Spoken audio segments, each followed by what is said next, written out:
Welcome to the Light Gate. We are coming to you live from the beautiful city of New Orleans in Louisiana at the beautiful UPRN Radio Network, United Public Radio Network at 107.7 FM, and the UFO Paranormal Radio Network at 105.3 FM.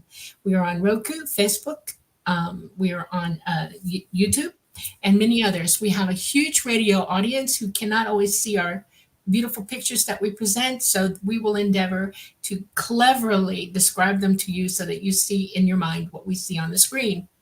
Tonight we have a wonderful guest. Her name is Dr. Lynne Kitei, and we call her Dr. Lynne. Preston is very excited about this. We've both been excited. Go, Preston!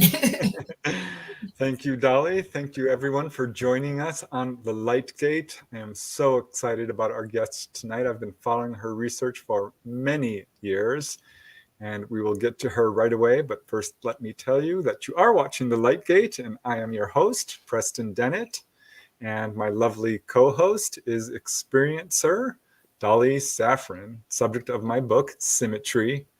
And yeah, we are so super excited about our guest tonight because she is amazing.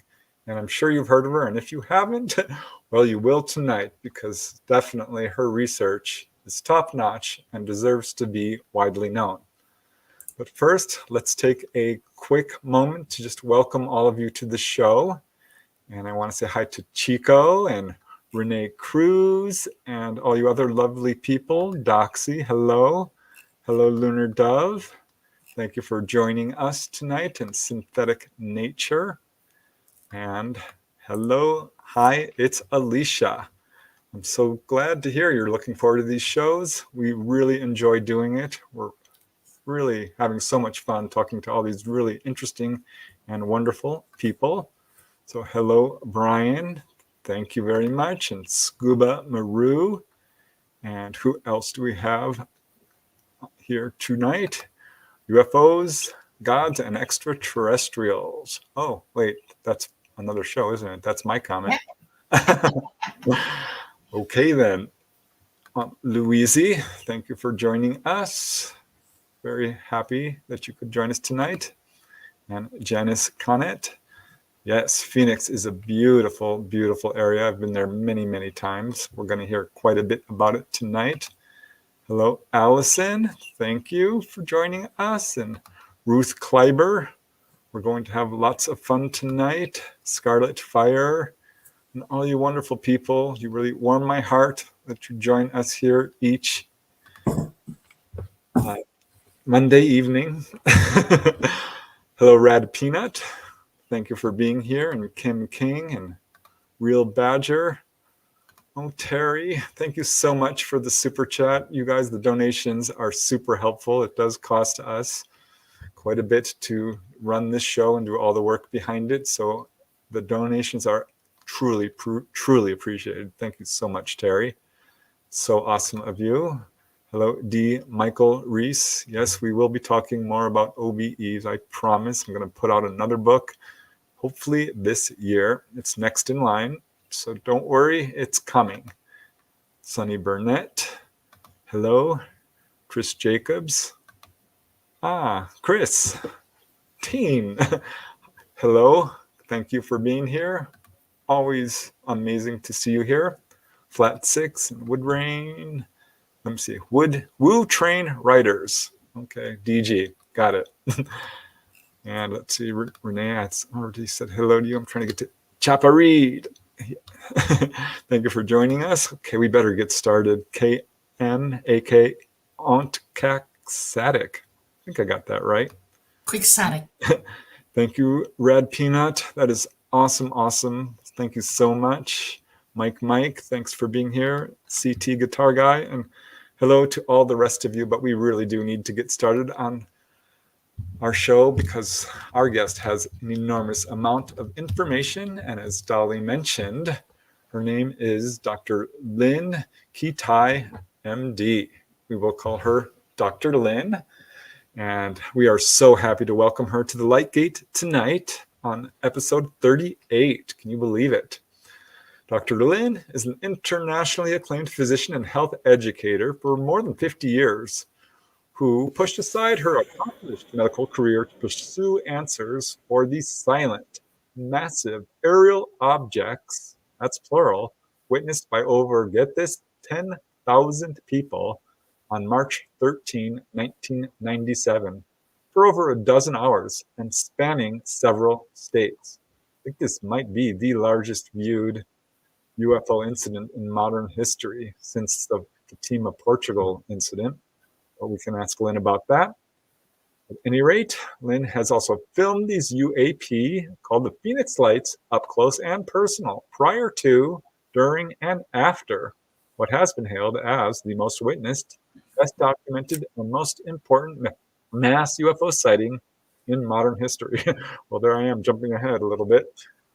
Dr. Lynne was chief clinical consultant of the Imaging Prevention Wellness Center at the world-renowned Arizona Heart Institute until coming forward in 2004 after 7 years of anonymity and intense research as a key witness to the Phoenix Lights.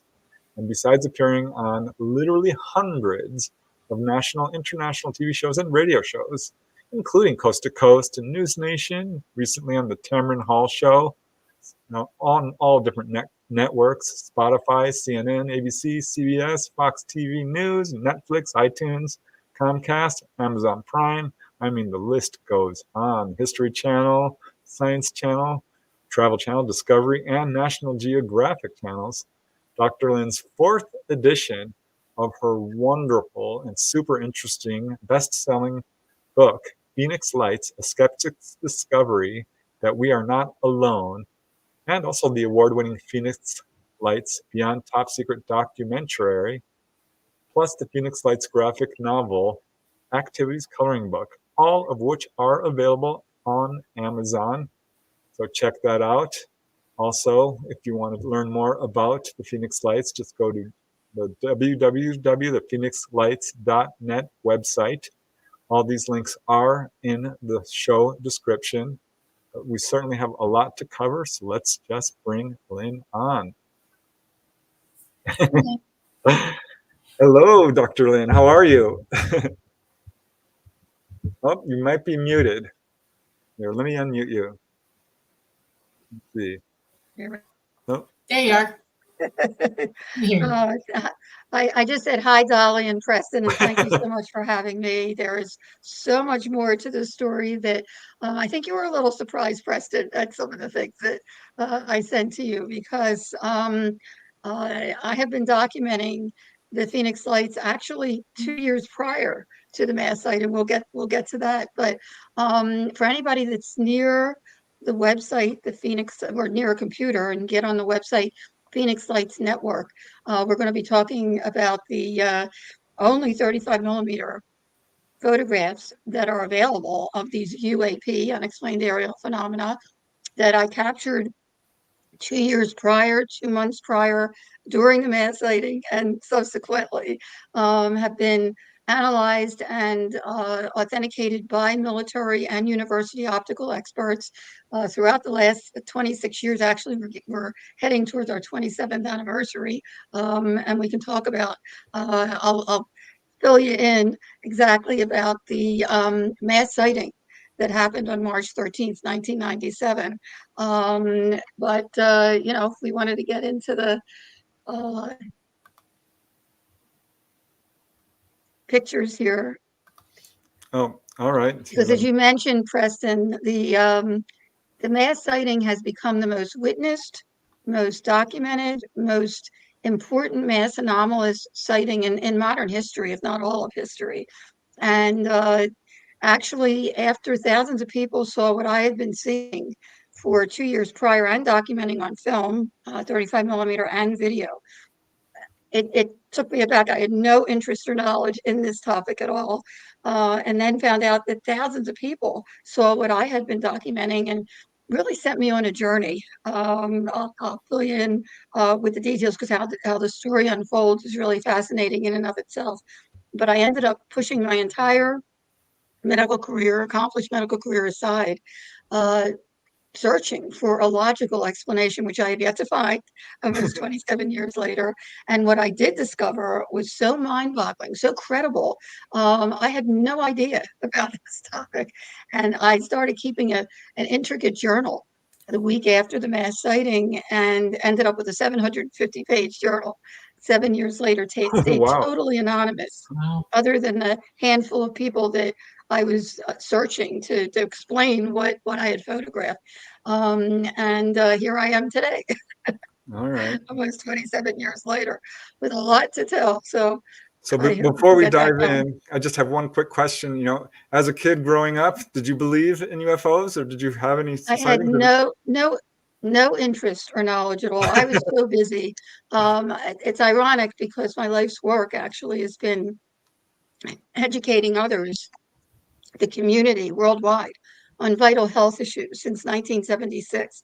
I started doing Wow. health tips at NBC in Philadelphia with Mort Krim, and I mean, such a stellar group of people, and did everything from researching and writing and going out in the field and shooting the film and then going back and editing. So, and a syndication grew from that, actually, that they were showing here in Phoenix when we moved here in 1980, and on CBS. And then I also started a health program at NBC here, and then USA Cable. So I've been doing this for many, many years. And when this fell in my lap, again, with no interest or knowledge at all in the topic, what do you do with that? As an Right. educator of vital health issues, how could I not share this vital issue?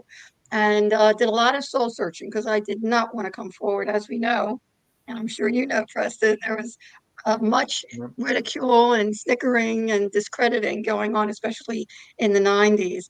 Did you want me to start? Can Yeah, we? let me pull it up. Let me see if I hope I can do this because let me just add this to the stage, and There we go. I'm let me see if I can make this bigger, but I might not be able to because No, that's okay. That's okay. Whatever you can do. yeah, I think this is the best We'll way go because full steam ahead. otherwise I won't be able to see you at all. I'll just be No, looking. that's okay. That's okay. Yeah, if you want to go to the next slide, that would be All right. wonderful. Because we are celebrating the 27th anniversary of something so extraordinary and touch people so deeply. We'll talk about this later. I mean, this is half my book is about how it affected people in real time and long term. And I'm actually working on a scientific study as we speak that I'll get into a little later, which is just verifying and confirming everything that the witnesses told me, and to this day. But if we want to go to the next slide, All right. Let's see give a chance to let okay. everyone take a. Hold on, I have to. I'm just seeing if my computer will do it the way I want it to, and it's not. So let me pull it up and go to the next slide. There we go. There we go. We'll let people have a chance to read that. This is a little joke that actually came out a couple decades ago. And like I said, the ridicule and the discrediting of people, it was just rampant in the 90s. And I was so happy that I had stayed anonymous till I did my homework, because again, I knew nothing about this topic. But it's not a joke. It's not a joke. And it has come so far since then, needless to say. I mean, not only have I become a spokesperson worldwide for this topic, but now that certainly the congressional hearings have shared that UAP are real and cannot be Finally. explained, the mass sighting is one of the most classic and unique and important mass sightings to really confirm to this day that something unusual happened. If we want to go to the next one, actually, it has even entered what we would call pop culture. All right. So I play this. Actually, it's Yeah, a we can play video. that. Here, hold on. Let me. Yes, it is. There we go. There we go. Can you guys hear that? I'll turn it up. Hold on. Look at you go. Wow, nice catch. 3,000 pounds, 40 miles an hour. It's not easy. Got mad skills. That's all on YouTube, though, right? I mean, that's where you found that. Because you know that's all fake. It's all done on a computer. It's like that video. Yeah. Oh, you mean like those UFOs over Phoenix? Yay! Even in Spider-Man. Wow. Yeah. And if we go to the next slide, I'm going to try to share with the audience. And again, if you're near a computer, you can get on the Phoenix Lights Network website. These pictures of the photo page can help you really get a taste of what's going on.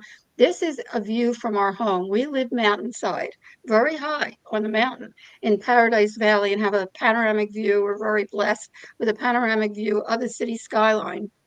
We're kind of nestled in a mountain range, and we look towards the south, towards the airport. So we know what planes look like, and helicopters, and streetlights, and car lights. We're very familiar with all lights. What I wanted to show the audience is, number one, there's a car on the road. You can see on the bottom left there, the lights reflect onto the road, which is very unlike the true unknowns, which do not reflect at all. They're self-contained. We'll get into that a little more. On the right of that car, you can see a line of lights, which is skylights in a house down the road, which is significant. And in science, we look for repeatability. Right above that, if you go straight up, you will see South Mountain on your left, and a few miles back is the Estrella Mountain Range. Now, I'm going to share a little trivia with your audience as well. And I don't believe in coincidence anymore. It took me a long time. But 6 months before the mass sighting, I was invited to present. I have a company that produces video and workbook curriculums, health education learning programs on vital health issues like AIDS and teen pregnancy and substance abuse prevention education. And I was invited to present my substance abuse prevention program at the Gila Bend, Gila, Gila Bend Indian Reservation. 6 months before the mass sighting. They had one school. They don't talk to outsiders, but I got friendly and I helped the principal. And I noticed, and you'll start to notice in the pictures that are forthcoming, that these UAP, these unexplained aerial phenomena, keep popping up right where South Mountain and the Estrellas intersect, right? It's like just straight up from where those skylights are. And so I thought, you know what? Their very sacred ground is in between, in the basin, in between South Mountain and the Estrellas, right in that area. So I called up the principal and I asked him, did anybody see strange lights on March 13th? And he started to giggle. And I said, is that funny? And he said, you kidding? We've been looking up at them for centuries. We call them sky people, light beings. I said, Wow. it's part of their culture.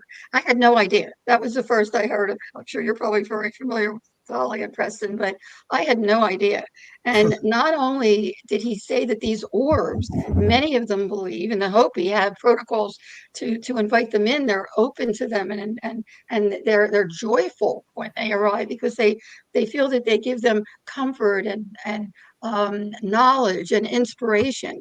And certainly I've been inspired these horrors.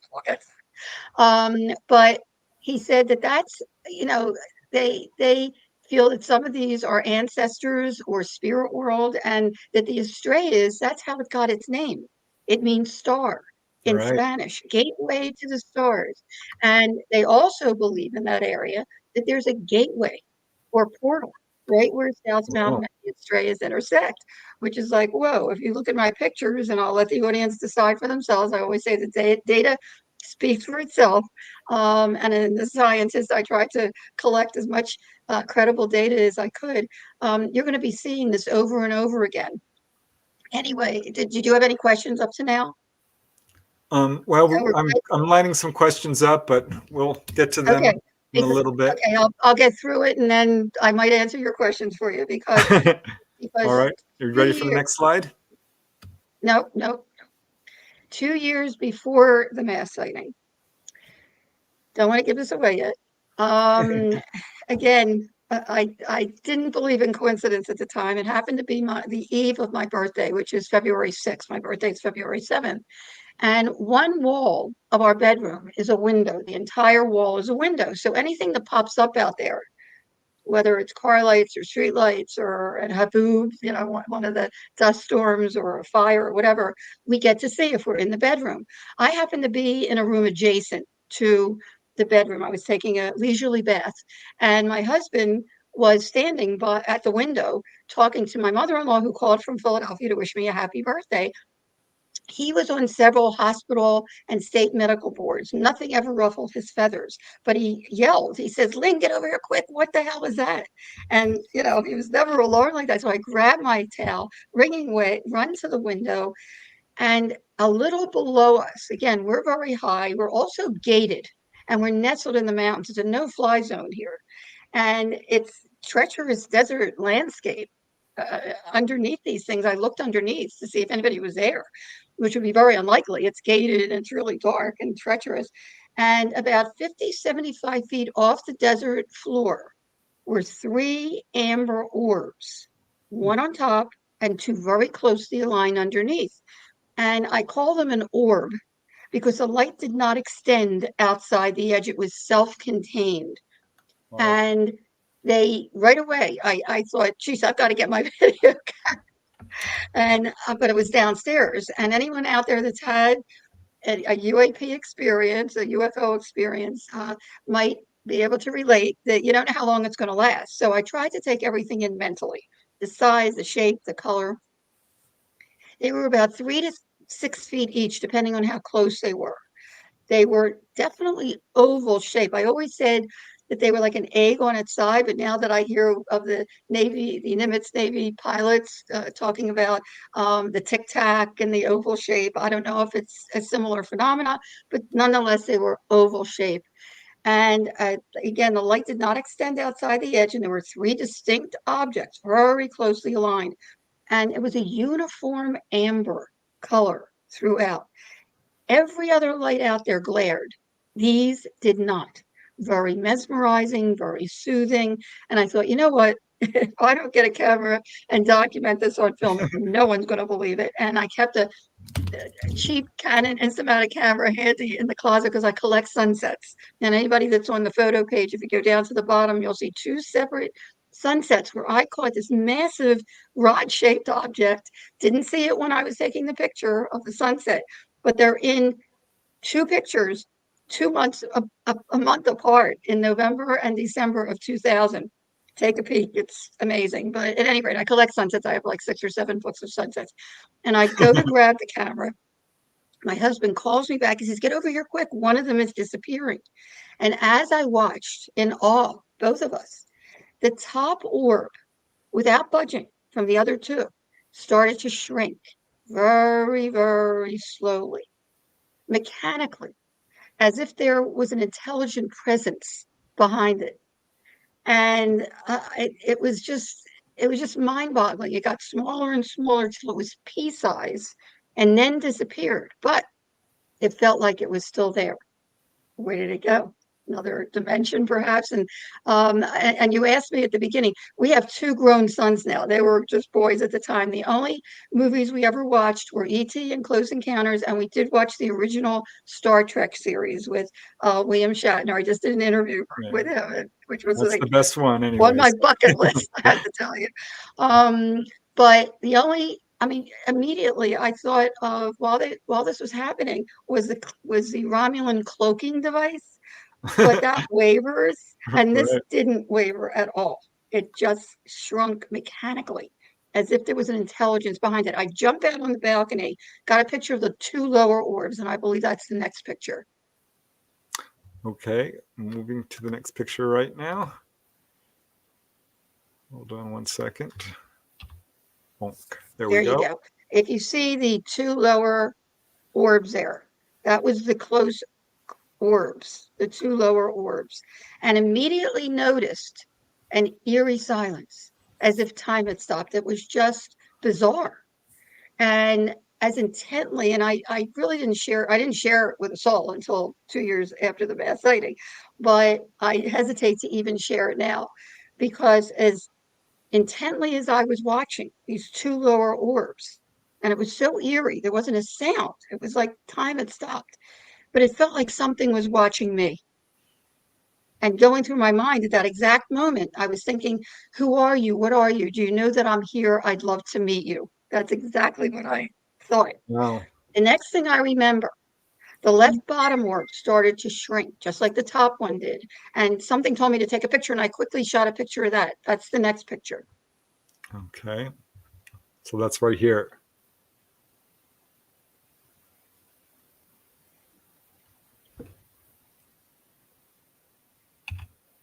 It's picture 7. There you go. Now you can see, which was miraculous. That was the only one that turned out at the time. There was one half disappeared and one still there, right? But I didn't know who to show it. I knew no one that was into the topic, and wondered for 2 years what this advanced technology, it seemed like advanced technology, was doing right outside our bedroom window. My husband and I saw the same thing. I got it on 35 millimeter. It's in the negative. It cannot be fudged or denied. Were explained to this day. Now, if you go back to the first picture, and I'm going to get ahead of myself now, because a year after, the picture right before this, All right. Hold on. slide 6. I'm flying around with at different screens, so I'm confusing myself. Is it this There one? we go. Okay. Yes. Thank you. A year after the mass sighting, and if you see our documentary, we actually have footage of this. It was a miraculous, just an awesome sighting that was 40 miles wide, 20 minutes of straight lines and mirror images. And the final thing was a giant triangle that you could see, it was right behind where the skylights are.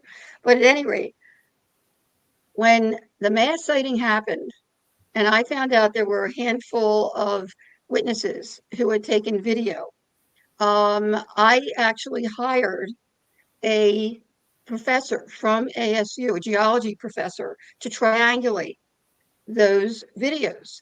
And the first person he went to was Preston, who caught a boomerang video, which we'll get to, after 10 o'clock. And he came to my house after, and mine are the 3 endpoints of a giant V or triangle over the city, which we will get to. And I shot mine before 10 o'clock, about a quarter of or so. And he says, wait a minute. He said, Preston shot his after 10 o'clock, and his is a giant boomerang. You shot yours before 10 o'clock, and it looks like the endpoints of a giant V or triangle. We could be talking about 2 different things. It's 2 different times. We could be talking about multiple situations. He got actually very annoyed. He says, I'm out of here. He left. He said, you cannot triangulate these. Okay. So after that sighting in 98, I had alerted, and that's a whole nother story, because they appeared through a fog, actually, and I wasn't sure if they came back after the mass sighting, but this was January of 98. And I had been told by Linda Moulton Howe, actually, who I was one of the people that I met with, who had recommended that I show my pictures to Dr. Bruce McAbee, very acclaimed Navy optical physicist. Yes. So I called him up and I said, I have 4 pic, because I alerted Village Labs that they might be back, and they came back with a vengeance. And it happened that all of us were located north, south, east, west. So here I had the same exact thing at the same exact time, sighting. And I got in touch with him. I said, would you mind, taking a look at this? And as an afterthought, I sent, and by then I had gone back to the strips of 35 millimeter and found additional pictures, including this one, and a negative that's attached to the last picture. The only thing in that negative are the 2 unknowns. There are no lights at all of the city or skyline, which is bizarre enough. But That's anyway, weird, yeah. I sent Dr. McAbee the first and the last picture, this picture and the one I showed you, the last picture, and asked him, could he tell me what this is? He calls me back a couple of weeks later. He said, you mentioned that your close sighting in 95 was only a couple of minutes long. I said, right. He said, are you sure? I said, that's what I remember. He said, corroborate with your husband. I said, he won't talk about it. Everybody comes from a different background, from a different upbringing, different belief system. Some people can't deal with this topic. Some people don't want to, and that's okay. everyone in their own time. But now there's data if people choose to look at it. But I said he won't talk about it. He Yeah, my said family had a hard time he with got it too. I get agitated. that. Yeah. He got agitated when I brought it up, so I stopped bringing it up. To me, it was awesome and wondrous. But at any rate, I finally sat him down. And mind you, it's 3 years later. I said, do you remember how long that close sighting is? We don't have to talk about it, but do you remember how long it was? He says, I don't know, 2, 3, 4 minutes. I said, went back to Dr. McAbee. I told him, he said, that's impossible. I said, what do you mean? Now, he was the first one to notice. If you see the arrow on top there with 4 lights, Right. that's the same exact phenomenon that I would also capture 2 months before the mass sighting, which we'll get to, and during the mass sighting. They were there in 95, 2 years before the mass sighting. They're in the negative. Okay. And then also, the 2 lights on the bottom there are on the left side of the skylights. Go to the next picture, please. All right. Hold on one second.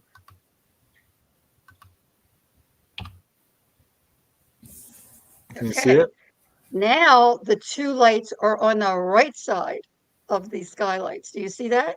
Mhm. Okay. And also, if you look at the top, the 4 lights changed to 2 lights.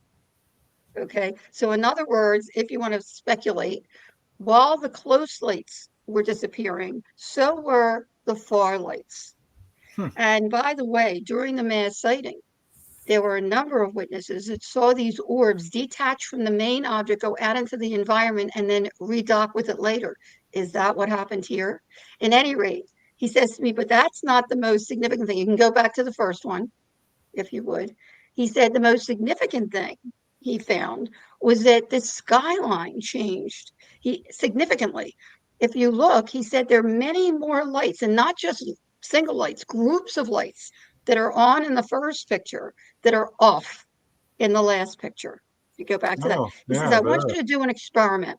He says, go out on the balcony, shoot the skyline, and mind you, 3 years later, but get on the balcony approximately where you were standing in 95 and take the skyline one night every hour, next night every half hour, and I actually did another night every 15 minutes to see when those lights start going out. Now, I usually take a bath between 7 and 8 when we're home. So let's be conservative and say 8 o'clock starting point.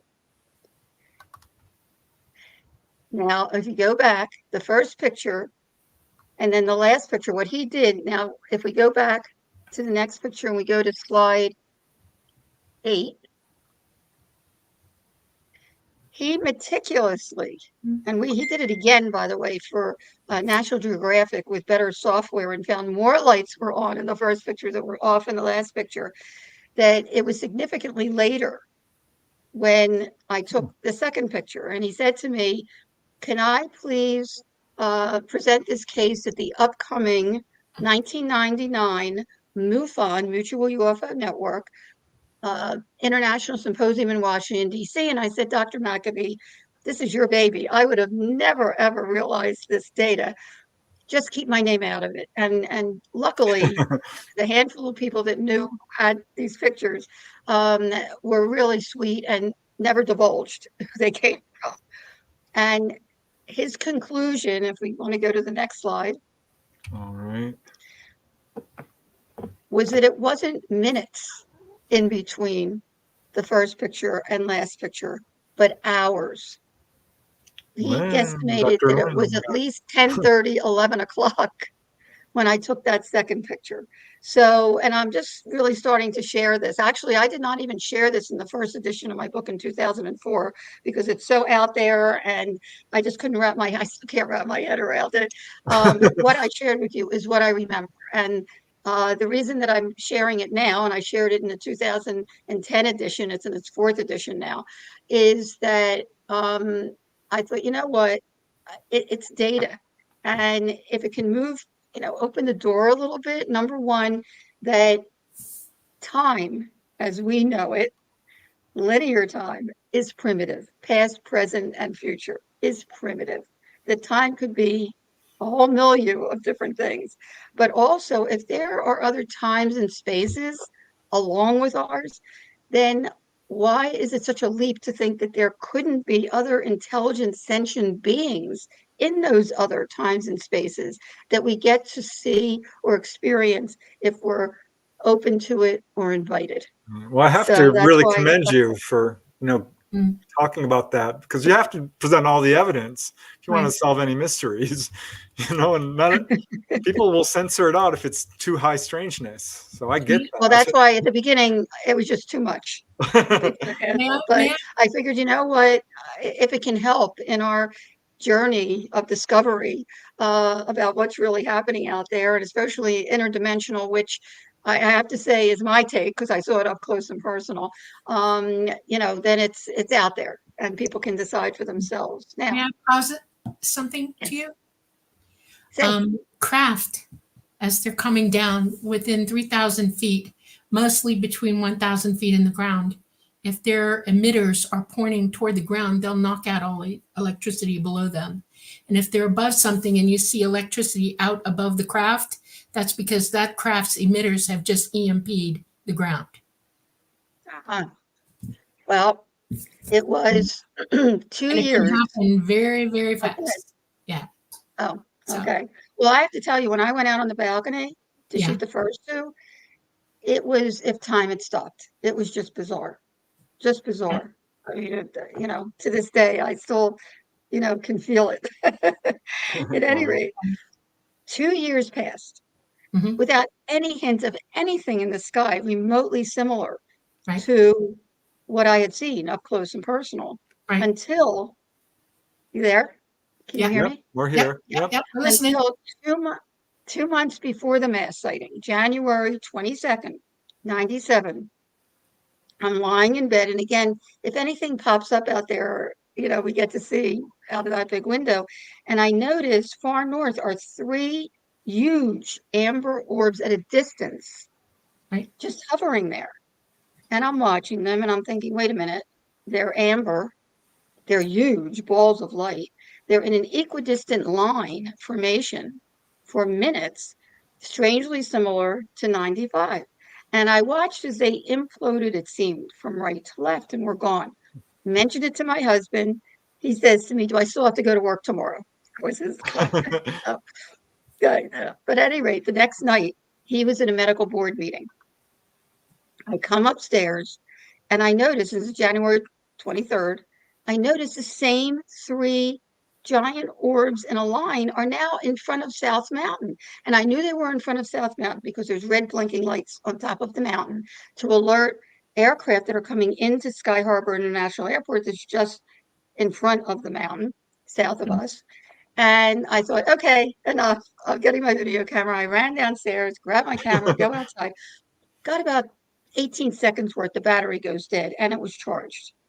Okay, just like you were saying, Dolly, right? They had Go emitters inside. pointing at you. They're about to knock all your power out, and they won't let you take pictures after a certain point. This Well, all seems, this they happened. know about you. This I happened. keep getting this feeling, Yeah. Lynn, that you were in Yeah, you're some being way watched. chosen for all this. Definitely Well, being whatever. Again, as a scientist, I was so curious and I just wanted to document it. So I run inside, I plug it in, plug the video camera in, I go outside, they're gone. It's about 8 o'clock. About 8:30, I hear my husband come up the drive, and we're pretty high up here. And I go outside and I said, honey, remember I told you about the 3 huge amber orbs far north in an equidistant line last night? About a half an hour ago, they were right in front of South Mountain. As I'm pointing, they reappear in the same spot. And it was like, whoa, I've got to get a picture of this. Again, well, I'm going to go on to the next picture in a second. All right. I'm And ready whenever just you are. not yet. Okay. And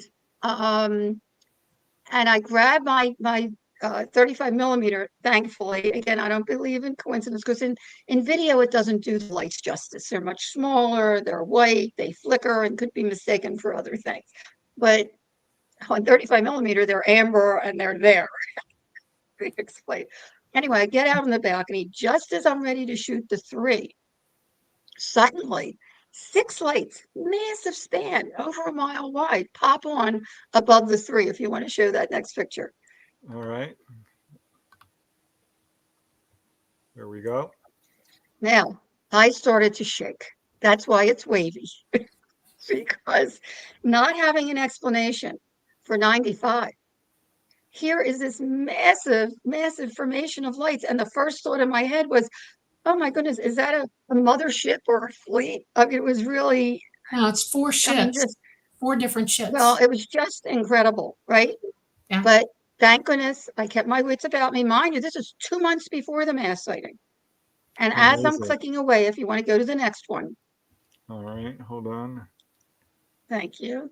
And I said this on the Tamron Hall show, and anybody that gets on the Phoenix Lights Network website or even on Facebook, Phoenix Lights Network page, you'll see the Tamron Hall interview, which was pretty cool. And I said that this is a smoking gun. Why?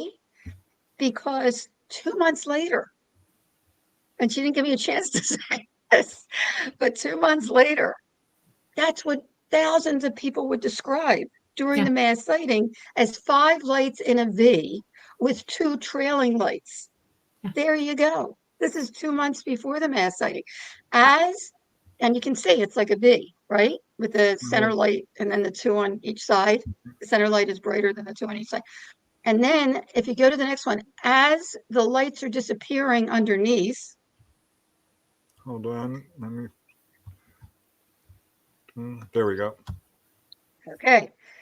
It looks like the top formation that I was catching head on is now turning into a V. Okay. Can you see the most bright one is now on the right there? Okay. Oh, and I then see. the last picture after the bottom one disappears. Oh, you want to go to the next slide? Is the next one? Yes, please. All right. Oh, there you go. And this has all been analyzed, by the way, by military and university optical experts.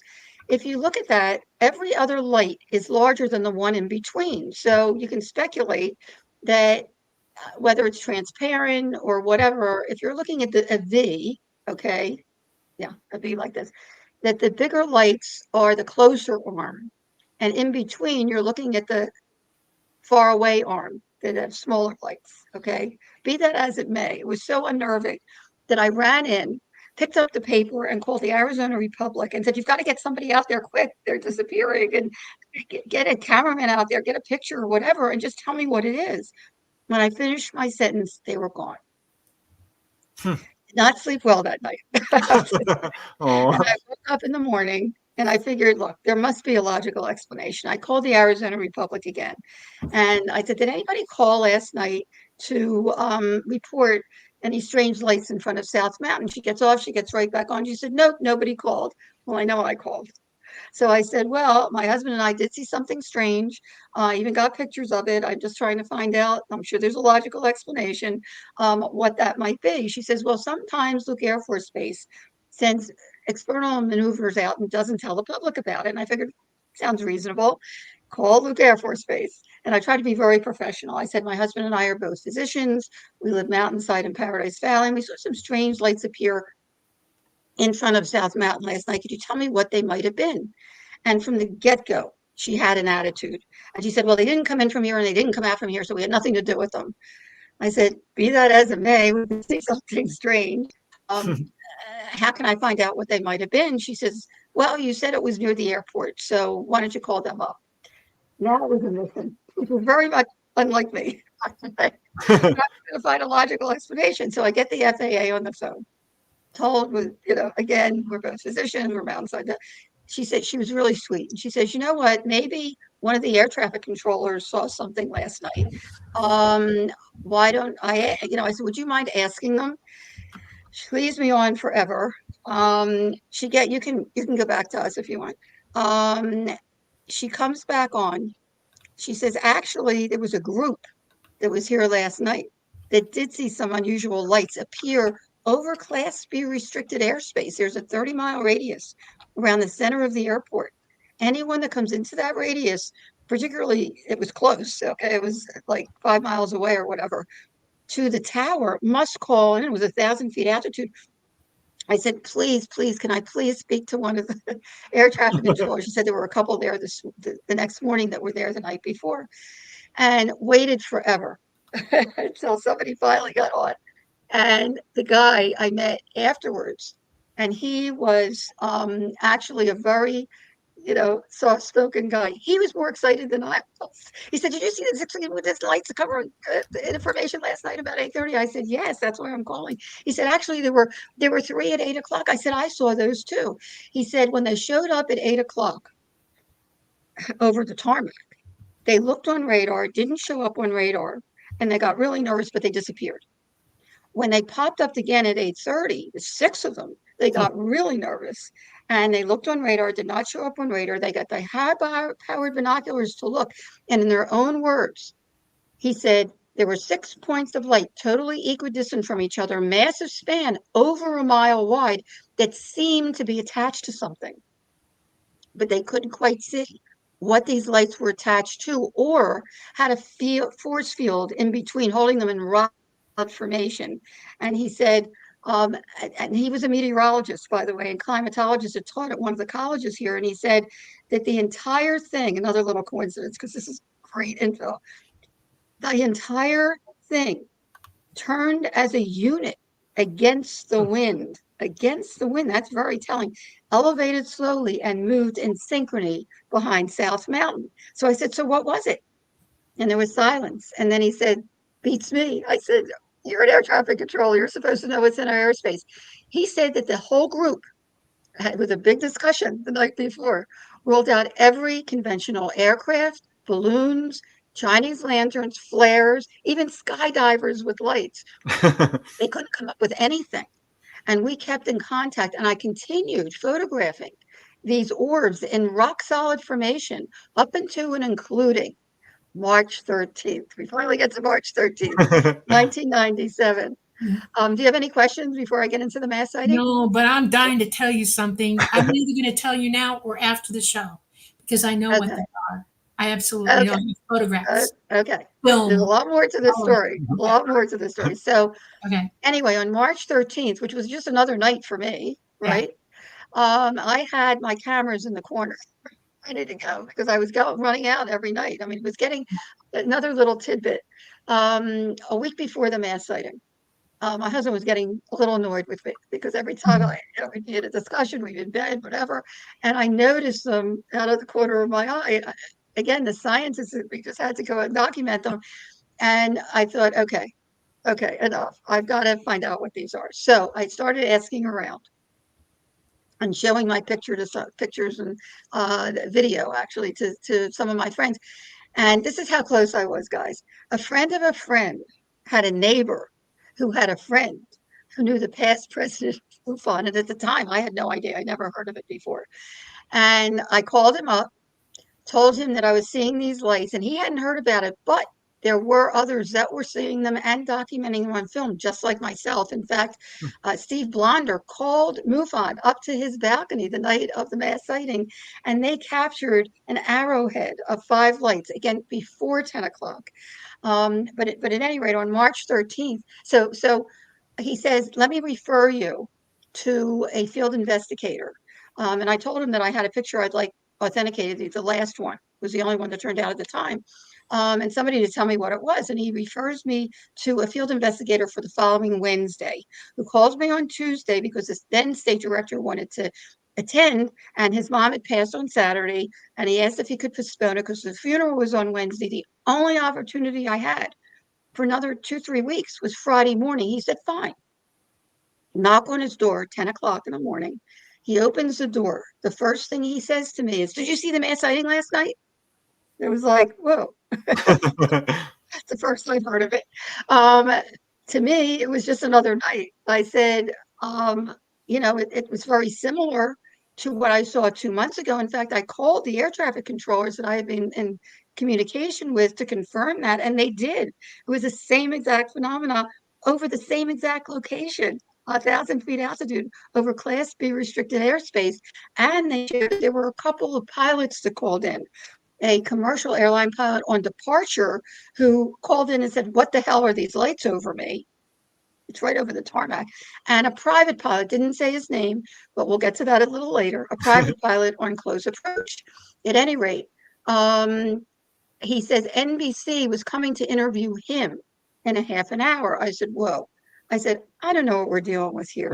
If it's a hoax, or if it's military or whatever, but it's not about me. It's never been about me. It's about the data. I said, you know what? I took video last night.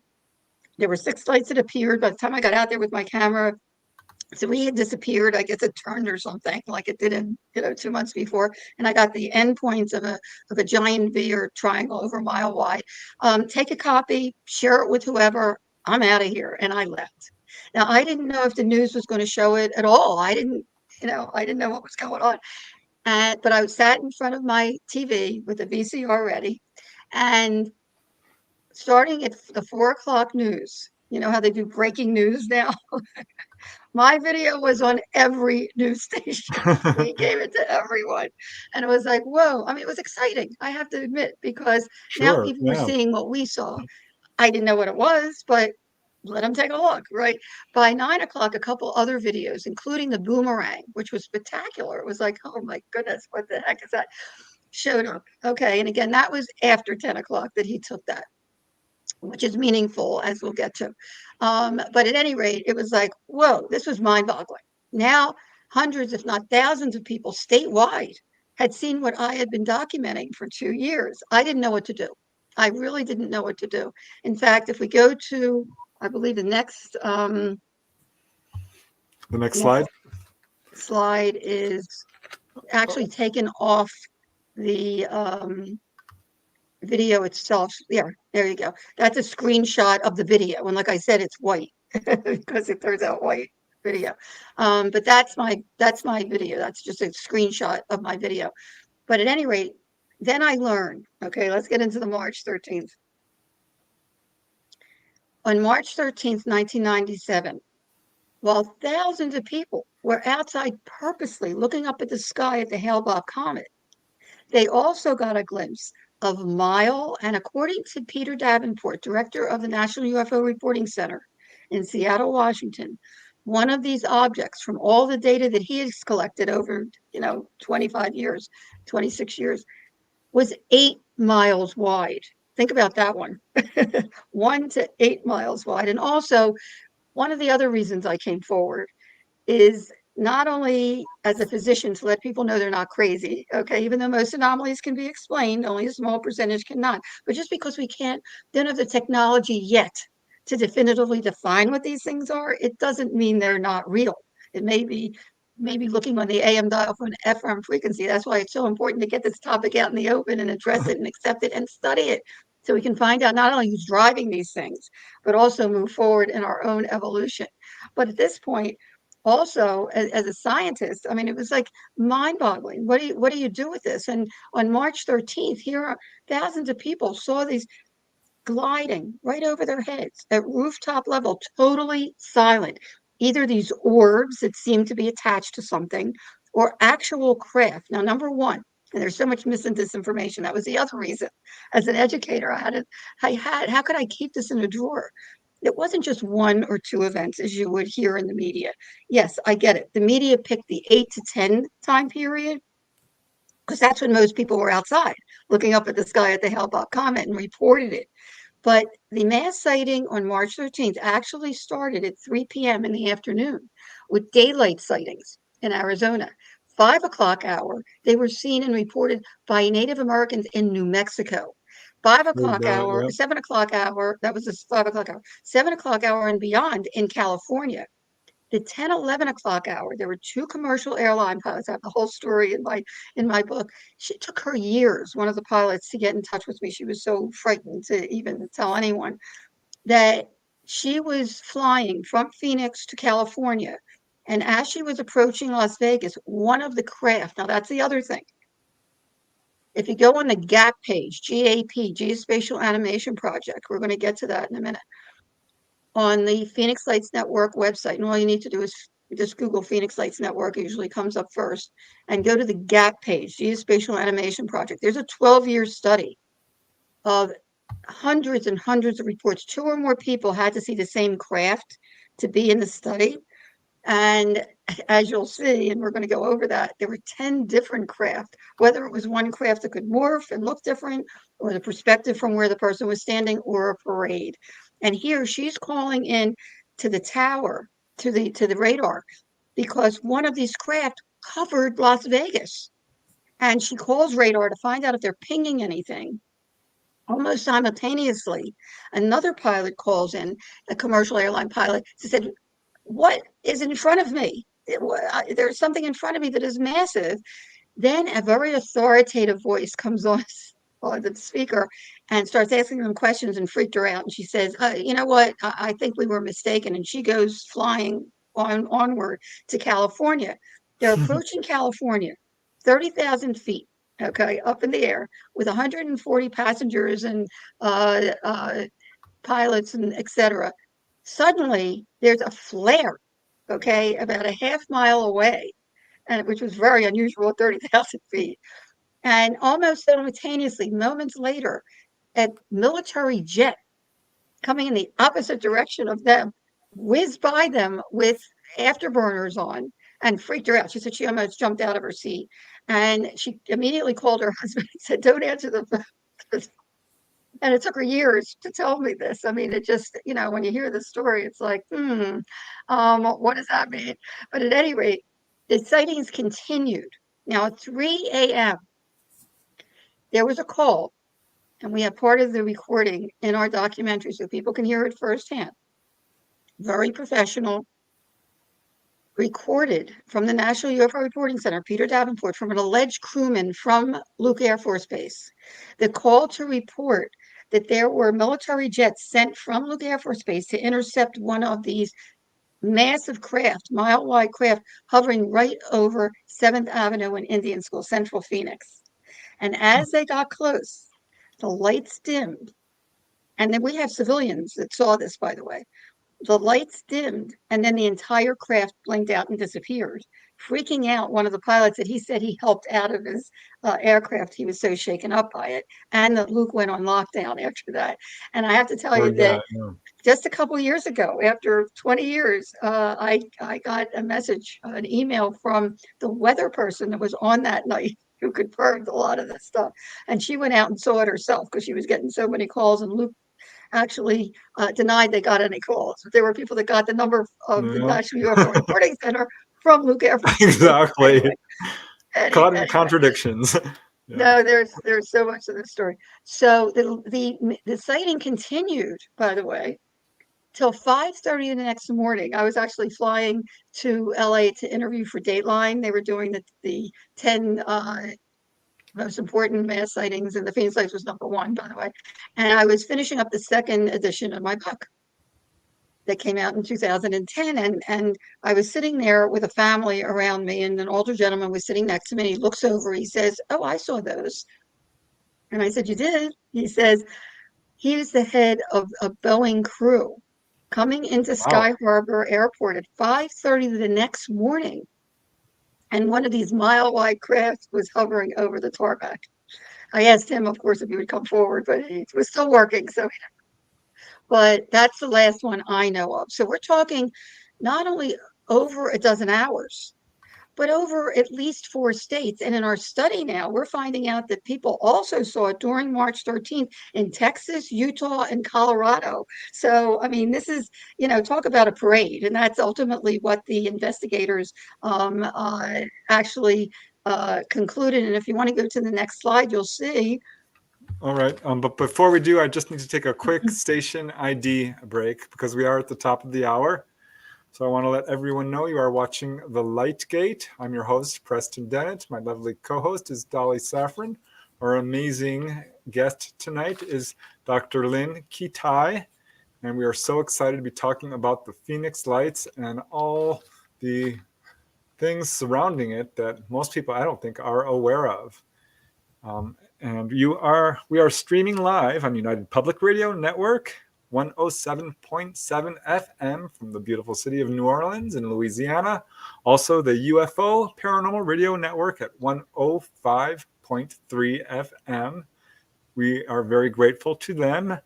Also, we are streaming on YouTube and Facebook and Roku. So thank you all for joining us. We're now starting our second hour with Dr. Lynne. She's got a lot more to share. I hope we can get through it all.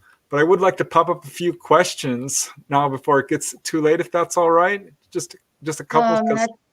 Sure, sure. And I'll be telling how the story unfolds, which is fascinating in itself. But give me a Yeah. heads up when we have 15 minutes left.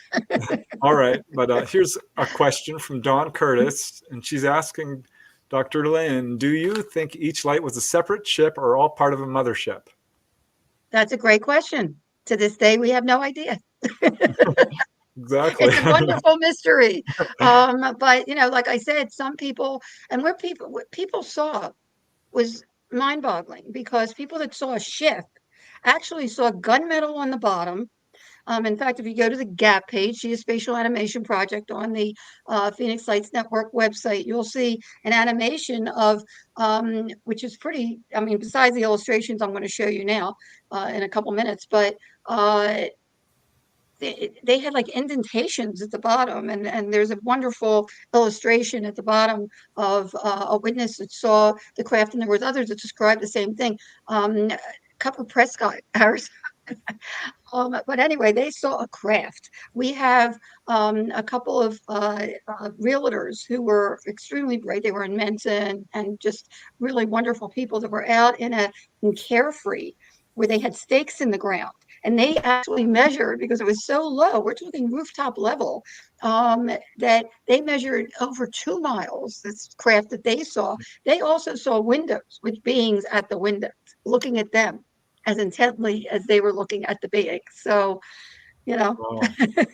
we have Yeah, all of the it's above. And very then other hard to. people just saw these orbs. Yeah. Other people just saw these orbs that seemed to be attached to something and kind of saw through them, like it was like water, like, looking through water. And couldn't quite see the stars through them. So there was something there. There was something there. Whether it was a force field or whatever. So, and again, a number of people saw these orbs detach, go out of the environment, and then redock with it. So, to answer your question, we're still questioning, and I would love to know myself. But again, maybe it was things. All right. Yeah. Well, I know you have a lot more to share. So let me just pop up 1 or 2 more questions, then we can move on. But this is an important one, which you may already be getting to at some point. But Synthetic Nature is asking about the flares. She's asking, I was under the impression. I'll get to that. I will get to that. Okay. I will thought get to so. that. Let's put that on hold. All right. I had a feeling. All right. Well, I'm going to just get back to your presentation now because there's other questions, but gosh, you have so much to share.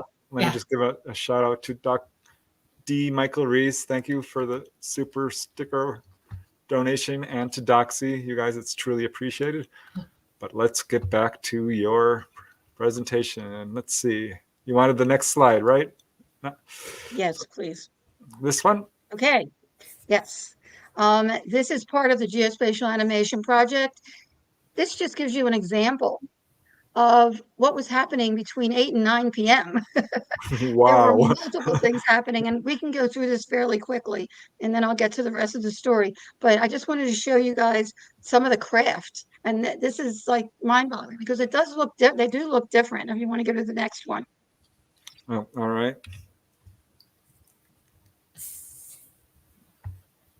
Okay. This one actually was the V shape that most people saw and was there for the longest time. So that's one of them. The next one, please. Okay. Okay. This one was the one that the military tried to intercept over 7th Avenue in Indian School. And again, we have witnesses that saw the jets take off and head toward this craft. Next one. All right. I think I'm finally getting the handle of this. Doink. Okay, now this one caught my attention when I saw it, and I had no idea what they were going to come up with. But as I said, some of them are very different. And this particular one, by the time I saw this, and I did so much, I pushed my whole medical career aside for 7 years, searching for a logical explanation, kept an intricate journal every single day of everything, of media reports, of interviews I had with witnesses, of, information, credible information that I was finding. And one of the things I found on the internet was a video that someone took a month before our mass sighting in February of 97 in St. Petersburg, Russia. They had a mass sighting there a month before ours. And there were air traffic controllers actually that were on the show Sightings that described it. They also was over there at Tarmac. And this is what it looked like. And I don't know if you can see, each light has 3 lights, which blew me away because the video, you can see it clearly. Each light is 3 lights. So, this has been worldwide. And it was a month before our mass sighting that they saw it in St. Petersburg, Russia. Next. Amazing. And they're much more open. That was another thing. I had no idea that other countries were much more open to these phenomena than we are. So you And said, if you talk about the history, I mean, it's mind-boggling, that in itself, if we have time. But anyway, here's another one that actually went in front of the moon, and we have witnesses that said that it was translucent. The next one. okay, Okay. hold on 1 second. There we go. Okay, here we have a triangle, a black triangle, and it was traveling along one of the most populated corridors in Arizona between Phoenix and Tucson. And we have actually one of the wonderful collaborators with me on our study, our scientific Phoenix Lights Experiencer study that we are just finishing up. It'll be out there soon. It's mind-boggling. Actually was coming up from Tucson to Phoenix with his family, his wife, his daughter, and a friend of hers for a swim meet. And this craft was right above them. He said that the arms of this craft, and it's really described well in the book. He sent a whole report to Village Labs, which was the clearinghouse locally for the reports. The arms of this thing extended way over into the fields of this big highway, and he really got a great look at it.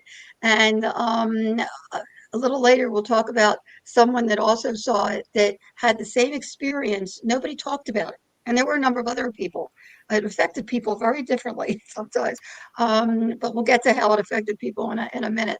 But they never didn't talk about it and saw something on TV 6 months later and said, whoa, we saw something similar to that. It was like a burst of light for them. Next one. All right. So some people had the memory. Okay, now here, and there's a lot more. There's 10 altogether.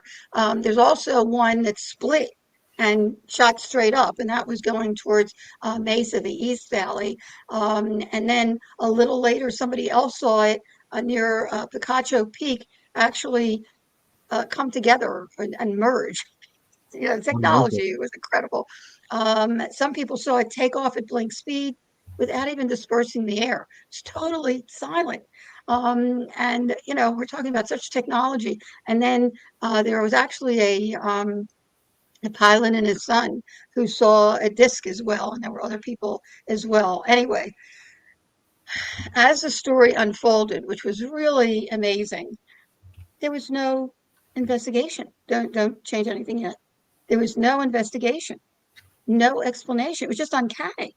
I mean, when government was asked what something happened on March 13th, it was like, are you kidding me? This is like a public safety issue. It was so low. Nobody was saying anything until Frances Barwood, and you can change to the next slide, please. Councilwoman, Phoenix Councilwoman and Vice Mayor Frances Barwood, bless her, asked very innocently. A true hero. Pardon me? She's a true hero in this. Oh, yes, saga, absolutely. Yeah. Wait. Okay. Asked innocently in a council meeting in May. This is months later. Because she got so many calls from her constituents. She was doing her job. She didn't see it. But she got over 1,000 calls. She returned like 700 calls. Asked innocently for an investigation, and she was plastered to the wall. I mean, they made such fun of her with little cartoons in the paper. I mean, it just was awful what happened to people that came forward. And actually, I called her because she thought the police said that they didn't get any calls, right? And we actually have a 911 Phoenix police operator in our documentary that tells all after she retired. She's fabulous. But I saw a very quick report one of the Fox reporters saw one of these craft and he was trying to get to the bottom of it. And he interviewed one of the heads of the police department who said they did get a lot of calls. So I called her to tell her that, and also, that I had photographed these things. And she really was. She was my hero because she got it out there. But everybody was scared to come forward when they saw what happened to her. It was just awful. And then a few months passed, and we're talking June 18th. For whatever reason, and you can go to the next slide, please. All right. Hold on. My computer seems to be suddenly acting up. Can you see it? Hold on. I'm going to have to stop sharing for just a second. My computer is being weird. Must be the beans. But I would think they want the story told. Okay, there we go. Should be able to see it now. Nope.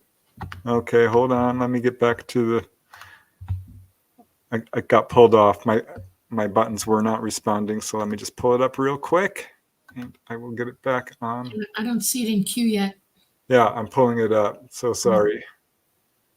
Here it is. Well, on June 18th, for whatever reason, suddenly there was a front page article in USA Today. There you go, with a multi-page article inside. I mean, it was just like, whoa, finally, people outside of Arizona were hearing about the Phoenix Lights, the Arizona mass sighting, for the very first time, because they really kept a lid on it, I have to tell you. And we did not have social media at that time. I mean, this was June 18th, 1997. Overnight, it went viral. The next morning, when I got, I was on every national news station, morning shows, Dan Rather, Peter Jennings, you name it, it was on it. Suddenly, late morning, we get an announcement from a public announcement that our former governor, Fife Symington, was holding an unscheduled press conference for that afternoon. It's the first time anybody was saying anything to divulge the culprit of the lights over Phoenix. And we took him quite seriously. And what does he do? Next slide, please. All right. And there were parents there. There were reporters. He brings out one of his aides with this giant alien head costume and made a mockery of it, a joke out of it. Yeah, I saw that. I was so mad. People, especially parents that were with kids that saw something that was 2 and 3 moles wide, and he's making a joke of it. In fact, the fellow behind him, every year, I actually host the anniversary. And we've been doing it at Harkins, Scottsdale Harkins Shea Theater since 2005, the premiere of the documentary. There has been sold out every year. And one of the years he came up to me, as did Alice Cooper, that's a whole other story, was a witness. But he came up to me, the fellow with the glasses, and he said, remember the guy in the glasses behind the guard? I said, yeah. He said, well, that was me. He says, I've never been so embarrassed in my entire life when he brought out this aide with the alien head costume. I mean, that really was, really shameful, I have to say, for the people who saw the real deal.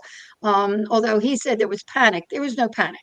In fact, I can say right now, there has not been not one credible report of harm, threat, or abduction associated or missing people, which one movie did, as based on the Phoenix Lights, associated with the Phoenix Lights phenomena. I can't speak about other things, but I can about the Phoenix Lights, which is being confirmed in our study as well. And I'll get into that in a minute. If anything, people were in awe and in wonder. I still have people telling me that they felt blessed that they had the experience in 1997. I mean, this is 27 years later. In any case, and let me see what's the next slide. I have to just take a peek here.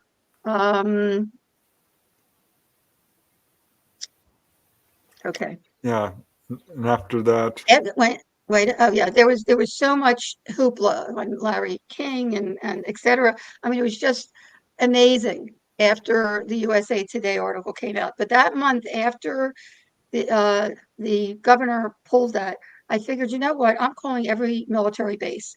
Didn't give them any details, but I wanted to see what they would say. And I told them that, we had seen something, and I got some photographs of it. They wanted to meet with me, but that was out. But they had no idea either.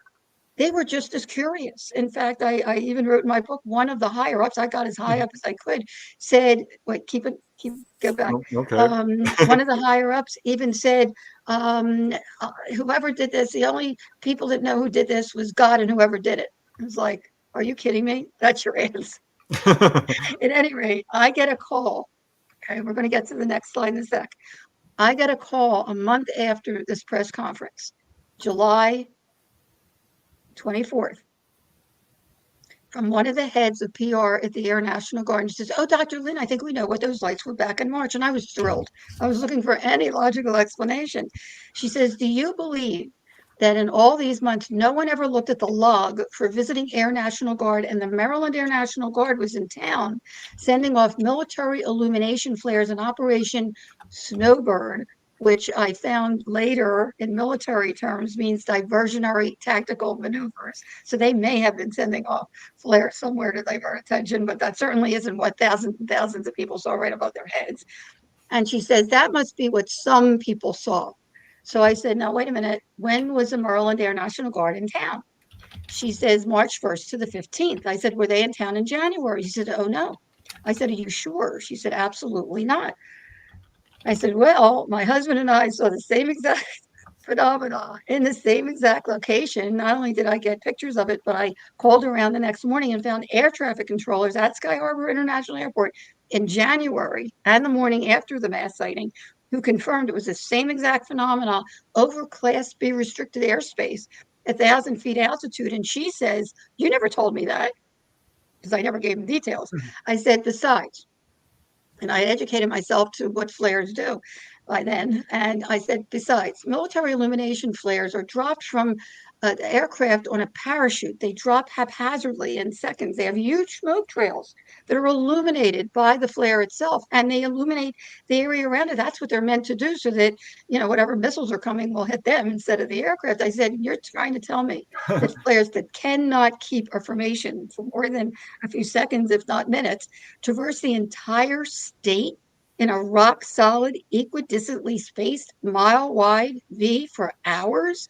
And she says, I have a call coming in. I'll get back to you. Well, I'm still waiting, guys. 27 years I honestly think the flares were an attempt to muddy the waters. Well, of course, but I'll show you in the next slide, if you'll let me. Of course. There we go. Okay.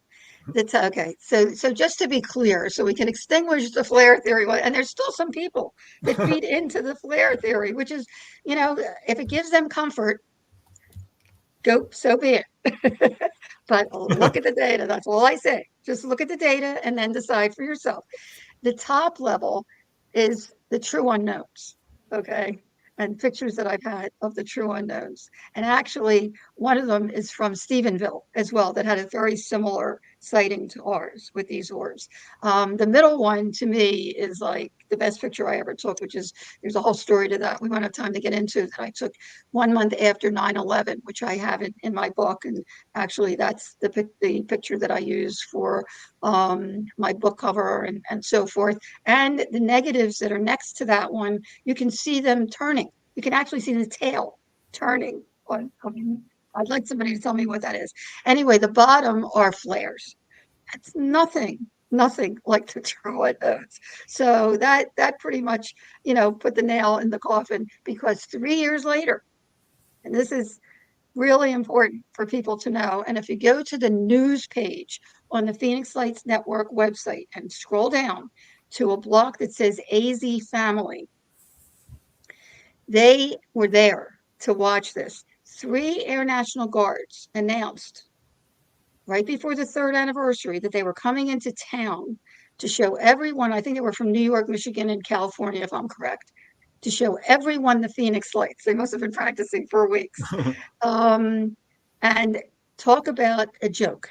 They tried to make a triangle. It was upside down. It fell apart immediately.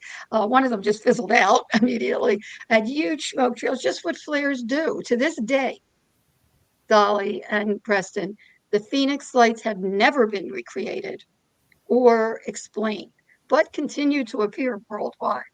And if you go to the next slide, right after the 10th anniversary, for whatever reason, our former governor, who mocked the sighting in 97, came forward to bravely disclose that he actually witnessed one of these massive over mile wide craft. And as a awarded military pilot, not only was it definitely not flares, he saw a craft, but in his own words, and it's amazing that he used a word that is used worldwide by other countries. It was otherworldly. That's the word he used. And I think that we can play. Do we have time? How much time do we have left? We have about 20 minutes, 25.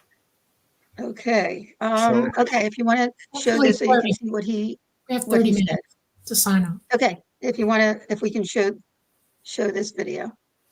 This is when he came forward. If you can show it. Is this a video right here? Or is it the Yes. next? Mhm. No, that's a video. This one is? Okay. No, the one Maybe below we the can. picture of him. Yeah. I'm not showing that this is a No. video. Okay, that's okay. The next one, then. The next one is when he said, you could just tell it was otherworldly. That's his own words. Wow. And the next one. All right. This is what he saw. If we can play this one, this is actually what he saw, and this is on the Gap page. Here, let me just see if I can get to this one.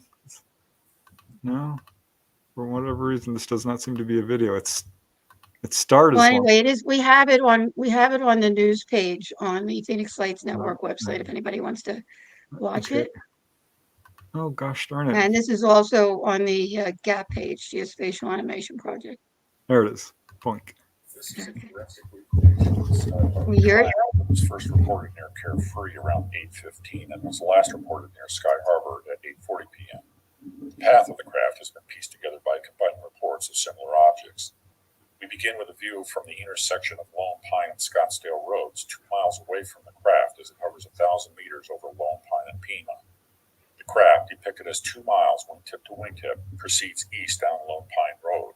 The view moves to the intersection of Jomax and Tatum Roads, 3 miles south of the next sighting at 8:26 p.m. at the intersection of Lone Pine and Cave Creek Road. At this point, the object began a heading change and turned to the south. At 8:28 p.m., a report from a material site on the East Cave Creek Road put the craft halfway through the turn. This view is to the west from a point above Jomax and Tatum, roughly 3 miles from the center of the craft. At 8:30 p.m., Max and Shala Saracen reported the craft near Crave Creek and Pinnacle Peak roads. This report included UFO occupants seen in the windows of a triangle, which they described as at least 2 miles wide. At 8:35 p.m., the craft was observed from the intersection of North 32nd Street and East Shade Boulevard, proceeding south towards Squaw Peak, where it was last seen entering the Phoenix Metropolitan Valley. At 8:37 p.m., the craft was observed by Terry Mansfield and members of her hospice group on the south side of Squaw Peak. The next vantage point is the first publicly shown recreation of what then Governor Fife Symington would have seen as the object flew over Squaw Peak. At 8:40 p.m., the craft was reported from 36th Street in East Washington, where it hovered short of the northern edge of the airport perimeter. The final view is a recreation of what the tower crew would have seen had they been looking due north. Some reports have this craft departing directly vertically, a truly astounding conclusion to a truly astounding series of observations. And Larry Lowe, who actually illustrated the other craft as well, did an amazing job. And Michael Tanner did the information gathering. I mean, it was an unbelievable 12-year study that actually concluded, this was amazing that, that they were able to gather all that information and that Larry was able to illustrate it for us all to see. And by the way, and in the next slide, that private pilot that called into the tower on approach to Sky Harbor Airport came forward shortly after the I'm sorry, the 2017, I believe, New York Times article that divulged the Pentagon study of UFOs and Harry Reid's $22 million study. And it was none other than Kurt Russell, who actually was reporting the sighting. He was seeing, you'll hear it right now if we can get that going. Oh, He okay. was actually reporting, no, not happening. Give me a second. Well, I'm dead set on getting this to work. I don't know why it's not here. Let me and that try. also is on the news page, Try this. and I think on the home page as well, on our Phoenix Lights Network website, if Oh, there we go. anyone cares to take a peek. Can you get it? Who knows? Because this is an international story. Because of you both being here, I looked into the international files, not covered by our Ministry of Defense, but maybe covered by yours. This took place in Arizona. An unidentified pilot, according to the press cuttings, flying near an airport in Arizona with his son when he spotted 6 lights in the night sky. So he called from the airplane to air traffic control to say, I'm seeing these lights here. I wasn't expecting any other planes. They're none supposed to be on my landing path. Can you tell me what's going on? They said there are no other planes. He said, I'm seeing 6 bright lights coming towards me. Mystery unresolved. Except tail number for that plane was Bonanza 2 Tango Sierra, and I was the pilot. no way. Oliver and I. Yes, take us back. Doesn't say that in the briefing. Oliver and I. I should have read to the end. Oliver and I were flying in. I was flying him to go see his girlfriend, and we were on approach, and I saw 6 lights over the airport in absolute uniform in a V shape, and Oliver said to me, I was just looking at him, and I was coming in. We're maybe a half a mile out, and Oliver said, "Pa, what are those lights?" And I then it kind of like came out of my reverie, and I said, "I don't know what they are." I said, he said, "Are we okay here?" And I said, "Yeah, I'm gonna call him," and I reported it. And they said, "We're not painting anything. We don't show anything." I said, "Well, okay, I'm going to declare it's unidentified. It's flying, and it's 6 objects." We landed. I taxied, dropped him off, took off, went back to LA. Never said a word. He never said a word. I never thought of it. 2 years later, Goldie is watching a television show when I came home. Yeah. And the show is on UFOs. But as I came home, "Hey, honey, how's it going?" And I'm kind of hearing the TV going, and I stopped and I started watching, and it was on that event. Now, that was the most viewed UFO event. Over 20,000 people saw that. And I'm watching this, and I'm feeling like Richard Dreyfuss in Close Encounters of the Third Kind. It's like, why do I know this? What? And it's not clear to me. And finally, I said, then they said the pilot reported it. A general aviation pilot reported it on landing. I'd never thought of it since then, and I said, that was me. That was me. And I said, wait a minute. I'll go to my logbooks. So I went to my logbooks, and there was the flight at that time, and I didn't mention anything about the UFO. The fascinating part of that to me is that it just went literally out of my head. Yeah. And Oliver never mentioned it. And had I not seen that show, I'd have never thought of it again. That, to me, was the weird part. Believe it now, Chris? Yes. Yes. I'm convinced. It's It's just unidentified. It's flying, and it's And it's an object. It's an object. Yeah. All right. Moving towards you at this. We need to move on. Good job. Wow. Yeah. So I mean, so the psychiatrist that was coming up with his family wasn't the only one. There were a number of people that it just affects everyone differently that actually got telepathic messages. His wife got a telepathic message, and others it was out of their mind, whether they couldn't deal with it or they call it ontological shock. I don't know. That's pretty so out of common. their, Yeah, I hear that Yeah. all the time when I interview people. It happened to me after a missing time sighting. I had the same. Really? It left my mind for I don't know months. I don't know. There you go. There you go. But what was really interesting too, which, I mean, there's so much more to the story, but one of the most significant things, and like I said, half my book is about this, is that a number of people, now, first of all, how it affected people in real time and long term is really important, because at the time, about 6 months before, the movie Independence Day was really popular, and we're so inundated with threat, and harm, that, how are we supposed to react when we see something that we're supposed to fear coming towards us, right? And kids would jump up, Independence Day. But as it got closer, a calmness came over everyone, a connectiveness to the phenomenon, that they wanted to run after it or have their parents get in the car and chase it. I mean, it was just incredible when you look at the data. And long term, some people went into the environmental movement, the peace movement. It changed people forever. It really woke people up. And what was also significant is that a number of people, including the two that saw the two that were out in the area, the realtors that saw the stakes in the ground, and the psychiatrist, had near-death experiences as children and others that was reawakened by the Phoenix Lights mass sighting. And that really hit me hard, because I did too when I was 8 years old. We don't have time to get into it, but I lay it all out there in the book. Definitely a spiritual aspect to all of this. So. Oh yeah, well that's the thing. When I started looking, I thought, whoa. And again, it's not about me, it's about the data. And I thought, whoa, could there be a connection between all unexplained phenomena, whether it's near-death experience, out-of-body experience, unexplained aerial phenomena, Dolly knows what I'm talking about, have a mystical light associated with the experience. And lo and behold, again, I had no idea.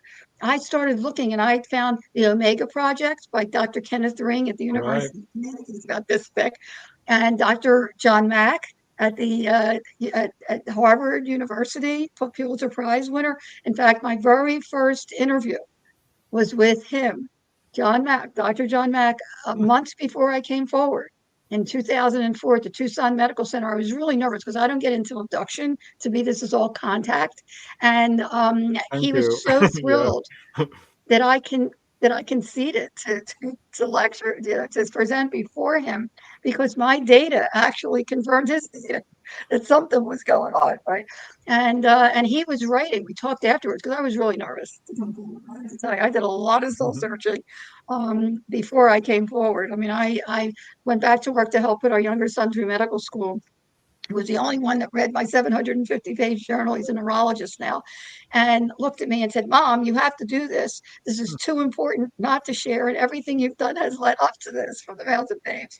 But then I thought, how can I stick it in a drawer in good conscience? I mean, I had so much incredible data, and including the fact that when I looked at the connection between all unexplained phenomena, not only was the experience, I lay out very simply in the book, the experience was so similar of all unexplained phenomena, but most profound and poignant was the after effect, the awakening, the enlightenment, the connectiveness to the universe and to the earth and to each other, that really woke up, as you mentioned, Preston, a spiritual awakening that changed our worldview forever. And the message over and over again, with all unexplained phenomena, by the way, and I started calling them all an up, because they are an up because of the positive transformation, was wake up to what you're doing to yourselves and your planet before it's too late. And if that's not a reason to come forward as a scientist, as a physician, to let people know they're not crazy, and also that it's important to share. When people and we found that out with our study, that some people can't talk about it. They're afraid to talk about it still with their family or whatever, to get ostracized. It festers. It's not healthy. And I invite people to go on the website, contact me there, go on Facebook, Phoenix Lights Network. Just sharing with one person is cathartic. It's healing. And certainly as an experiencer, I know how that feels, right? And as an educator, ultimately, I came out with the first edition of the book, if you want to show, that cover. And there's so much more in there. that we would have time to discuss, including my own near-death experience, which is quite riveting in and of itself. And then after I came forward with the book, finally in 2004, I was inundated with requests to do a documentary, and so wanted to, because have the people speak for themselves. And I started. I was approached by a fellow that actually graduated from Brooks Institute of Photography. The dean there was one of the people that took interest in my photographs as well. And he just said, his parents lived here. He said, I'm bringing my equipment. We're going to start filming. And we started filming. It was so overwhelming. By June, I had to figure out, what am I going to do? And I left the Arizona Heart Institute. I was chief clinical consultant of the Wellness and Imaging Center, the heart test, which I loved. And it finally came out in 2005, and we've updated that as well. People can get the DVD only from me now. Actually, they don't get DVDs anymore. If they're interested, the bonus features are tremendous. We have the coincidences, which are mind-boggling in itself. On March 13th, we have a 93-year young French pilot who has since passed, who actually reported Foo Fighters, the same exact phenomena. If we have time, we can get into the history, because there's a vast history of these phenomena, but I do in the book, of these orbs around their aircraft, and he tells his story. We also have a pilot that worked with flares in Vietnam and so forth, and a commercial pilot that says it definitely, well, he was a witness as well. It definitely wasn't flares. So, if anybody is interested, it's streaming on Amazon, as well, Amazon Prime, as well as, I think you can watch it free on Hulu, and a number of other places. So I hope people go there. It's a real grassroots effort. It's won over a dozen international film festival awards. We're so proud of that. But it's real grassroots, so they can hear it from the witnesses and the experts themselves. And then my latest endeavor, because I am an educator, I wanted to get something together for all ages that would not only be for teachers in the classroom, and I worked with teachers to get this together, as well as it does the illustrator, some wonderful, wonderful people, Mark and David and Kate, to get something that it's 160 pages. It is filled with information, not only about the Phoenix Lights. It's really fascinating. Anybody that, when I'm at a conference, anybody that picks it up, it's like, well, I can't keep it in my hand. It's hard to visualize, but it is offered on Amazon. It's amazing. It's the true story of the Phoenix Lights. It's the graphic novel adventures of Sue F.O. Fields Observer and Hugh H.U.G. Hugh F.O. He's a little alien. And we talk about a sighting the kids saw out in the football field, and then Sue goes to school the next day, and we have all sides. I give the skeptic side too. And she gets really into it, and the teacher advises her to go to the history museum and see if there's any history. And I have iconic pictures in there as well, and some of my own. But then also she then goes to and she meets up with you at the Science Museum, and we have 80 crop circles to color as well. In fact, I might have here. I don't know if you can see this, but I mean, I don't know if you can see it. There, hold on. Let me there. I'm just going to give you, and we have the 10 craft, and we have 80 crop circles. We have, and I try to take the most ornate that could not be done by humans. And then we have activities as well, and we have the answers, and we have all different levels. So we can have the teachers and parents and grandparents do it with their kids, so they can all learn and expand their knowledge together of not only the Phoenix Lights, but of the topic itself. So, and then we have our study, if you wanted to do the next slide. If anyone goes to the Phoenix Lights Network website, on the landing page, there's a triangle, and right underneath the triangle, that you can either enter the website, which I hope that you do, because there's lots and lots to and consider.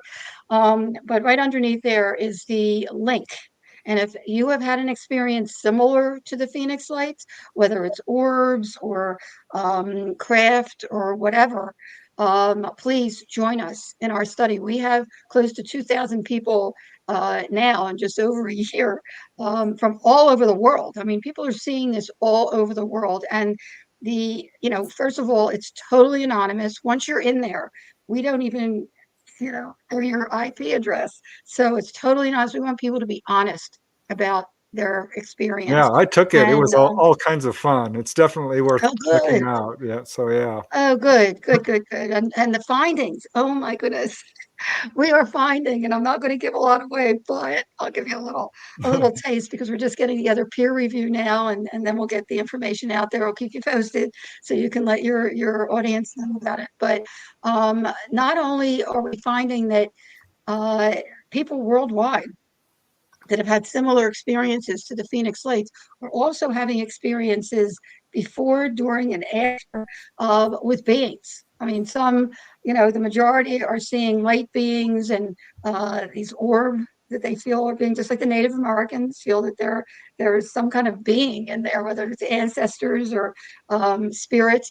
And some are seeing real beings, different kinds of beings, and also, which blew us away, not only that it's the mass sighting itself was much more far-reaching than anyone even thought, because we're having people from Texas and Utah and Colorado also that experienced the same thing during March 13th.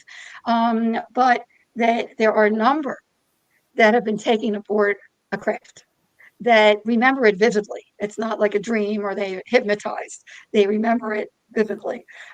So we're finding all kinds of really juicy stuff that I can't wait to share, and I'll keep you posted with that, and we'll also keep you posted on the Phoenix Lights Network website. But there is so much more to the story, so I do hope people will pick up the book if they can. It's at most libraries, and it's in its 4th edition now, and I always recommend the ebook only because it has color pictures and live links.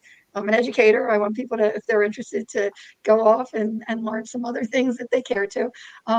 So, and certainly the website itself, Phoenix Lights Network website, has lots to see. So, I always say keep looking up, and now the audience knows it's a double entendre, right? Exactly. I like that phrase. Keep looking up. Awesome. Well, geez, Dr. Lynne, that's amazing. I'm sure there's a lot more to talk about. We have still a good 5 or 10 minutes to answer a few questions. I'm not sure we'll be able to get to a good number of them, but is it all right if I pop up a couple of them? Oh, absolutely. That's what I'm here for. Awesome. Okay. I surrendered, as you'll read in the book. It's like, All wherever right. this takes me, and it's such a joy to be with you and your audience today. This one is actually addressed to Dolly, but I think all of us might have an opinion on this. Yeah. Do you know why they made this showing? Let's keep Dr. it short, Lynne, too, why? because there's a lot of Well, questions. obvious, Dr. Lynne, but I'll answer it anyway. Okay, Yeah. Whoever did this, and people ask me all the time, I don't know who did this, but I don't know what they were, but I know that they were. And again, that it's time to get this topic out in the open and address it and accept it and study it, so we can find out not only who's driving these things, but also move forward in our own evolution. We are just right at the precipice of realizing that the universe is teeming with life, and that they're here as well, whether it's interdimensional, interstellar, time travelers, all those possibilities. But whoever did this, the Phoenix Lights, obviously wanted to wake us up to their presence in a very gentle and non-threatening way. Again, there isn't one credible report of harm, threat, or reduction associated with the Phoenix Lights phenomena. I can't speak for others, but I can for the Phoenix Lights. And so whoever did this really wanted to wake us up to their presence in a dramatic but very gentle way. And the Phoenix Lights, and we're finding this out in the study as well, and I'm seeing it with all the witnesses, touch people one person at a time, whoever ready for it, whatever you want to do with it. But it is touching people, even people watching today. Trust me, the Phoenix Lights has touched your life, and you'll start thinking about it. And just like myself, I mean, I just felt an urgency not only to share, but to learn more about it. I wanted to learn more about what is going on. And so whoever did this really, set that stage to wake us up to their presence, and also that we are spiritual beings, which so much more potential that we're not realizing. We have been put in a little reality cube. And the Phoenix Lights, if you really appreciate the experience, anybody that's had an up experience appreciates that there is so much more out there to learn and to grow. And in this wondrous universe, and we have so much potential as human beings to make this world a better world. And that was one of the other reasons I came forward, because that message is so, so important. And I hope people take heed, and I hope that things start turning around, and that it starts waking people up to, what we really need to do to make this a better world. I love your excitement. Mhm. You have been given a great opportunity. You don't know anything about me, so I'm going to introduce myself to you real quick before we hang up. I am a fully conscious contactee. I have been my entire life. My father was a contactee. I have had full physical, ongoing, multiple experience with ET. I've been educated by them. I can actually fly one of the craft. I have multiple witnesses. She's the real deal. I'm the real deal. She's got photographs. I can't wait to hear all about it when we have time. You have questions, and I want to fill you in about a lot of stuff because you're seeking. I can tell that you want to know the answers, and I will be glad to talk with you, and let's compare notes. Okay, For sure. It's definitely. But like I said, your excitement about this is incredible, and it's explosively going out, and that's a good thing. Okay. It's an absolute good thing, because ET's number one message to humanity is exactly, you said it multiple times, wake up. They say that you are us, we are you, and we are all one. That is their main message to humanity. They are kind, they're loving, they're here to gently bring us into the future, our future, and they want us to work together, and they want us to realize our ability and our potential. And that's the most important thing. And you speak it so eloquently. Thank you very much. Oh, thank you. Thank you. And if anybody's out there and near Phoenix, the weekend after the mass sighting on the 13th, on the 15th and 16th, I can't divulge yet. I'm getting it. It's in the works. We have a new venue that is, talk about exciting. But I will be posting it. We're getting things together this week, and we'll show the documentary. We have speakers, we have a Q&A. It's really exciting, so that, like you said, Dolly, so others will be drawn in and be educated. And it's a choice. Exactly, It's yes. a choice. Absolutely. But there is so much data to look at now. Right. The We data all speaks for have itself. the ability to choose for ourselves and to learn for ourselves. That's the reason we're all here in the first place. You're a physician. You know this very well. We have to heal ourselves. We have to learn to seek truth. We have to learn to be well ourselves, and then push out with it and help everybody else with it as well. And it is so important that we all work on this together. And information is our best tool. Education is our best tool. Love is the third best tool. It works it all together. And that's what ET is all about. So I'm going to follow around you a little bit. And like I said, I want you to wait till after the show. I got a couple of things I want to show you or tell you, okay, if you've got the time. Absolutely. Absolutely. And like I said, I hope others will join us on Facebook, on the Phoenix Lights Network page. And we also have a Phoenix Light group page where they can share their own stories, which is really important. It's so cathartic, isn't it, Dolly, when you get it out there, and certainly being around like minds helps. But there are so many people. It's almost joyful now that we are so much more able to talk about this, get it out there already, and just move forward in our own evolution. That's where we got to go now, forward. That's right. And on that note, I wish we could have had more time to answer some of these questions. Back, right? We're going to open this up again, right?